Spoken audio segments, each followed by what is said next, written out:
प्रणाम करते हम कुटुरंगिला सब भोजपुरिया भाई लोग के। आई आज कुछ चर्चा हुई हमने के आदरणीय मुख्यमंत्री नीतीश कुमार जी पर।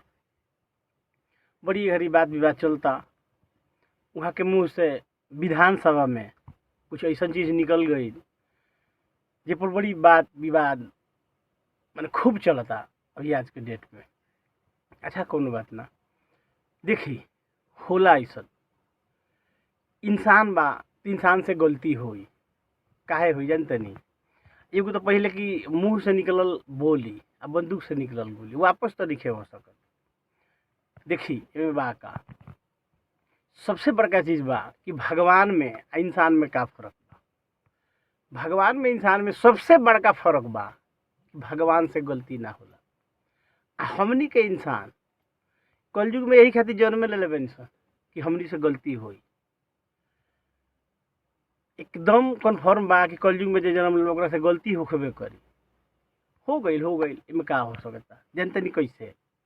देखी हमने की जितना कलयुग है बानी सन, जब सतयुग आई तेमें जितना कलयुग के लोग बा एक जना के इंटरव्यू में ना मिली। जानते नहीं कैसे गेटे पर जमराज रही है हमने के जाए सन कि मिलिट्री के बहाली होला हमें लाइन में लगेला लोग कि सर अंदर प्रवेश कर दी। यमराज गेटे पर रही है हमने के जाए सन कहे सन सतयुग आ गइल बा उमें एंट्री खातिर सर जाए दी। यमराज कहिए कि देखिए पहले ऊपर से नीचे ले, फिर कहिए कि चल चल पीछे हट, झूठ बोले खातिर जेबे, फालतू चीज बोले खातिर जेबे सतयुग में तोर एंट्री नहीं है सर जाए दीना। यमराज कहिए कि जो पहले 84 लाख जन्म पहले घूम ले औरी जब कलयुग आई तो खुदे बहालियों में हो जाई, टेंशन मत ले, पहले ही लाल सियाही मार दी। तो हमने के इंसान है सन तो इंसान से गलती होला होई। अच्छा कबो कबो ना चाहते हुए भी गलती हो जाला, जबान हो लड़खड़ा जाला, कोनो बात नहीं है भाई, गलती इंसान से तो होबे करी। कबो कबो यश में भी अपयश मिल जाला, लोग भलाई करी, कबो कबो ओहू में बुराई मिल जाला तो का हो गई भइल तो भइल, केहू जानबूझ के ना करे, कबो कबो हो जाला। इसे एकरा के थोड़ा ध्यान देवे के बाद आदरणीय वहाँ के बानी कबो आदरणीय रहे। यही पे एगो गीत बा कैसे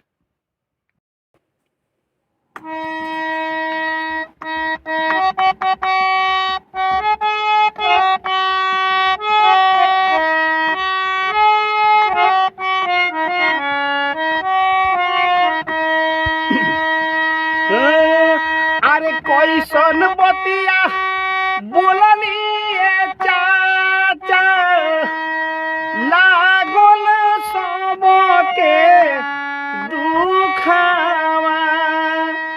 अरे कैसन बतिया बोलनी चाचा लागल सबके दुखावा। हर माई बहिनी नारी हो लोग के धोइल सो दिल में हुकामा।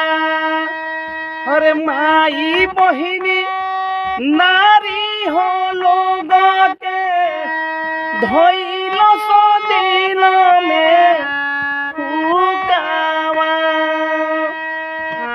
हर गलती एहसास भइल मांग ले हनी माफी।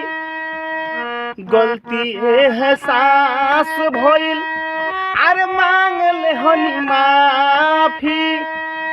कुछ लोग कहता कि अरे नइखे काफी।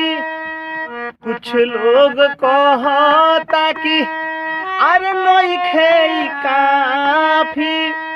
अरे कौनो पैया हो करे बदली सबके रुखावा। हर कौनो पैया हो करे बदली सबके रुखावा। अरे कोई सोनपतिया बोलनी है चाचा लागुल सबके दुखावा। प्रणाम करते नहीं भाई, अच्छा लगी तो लाइक शेयर कमेंट जरूर करें। जय हनुमान, जय श्री राम।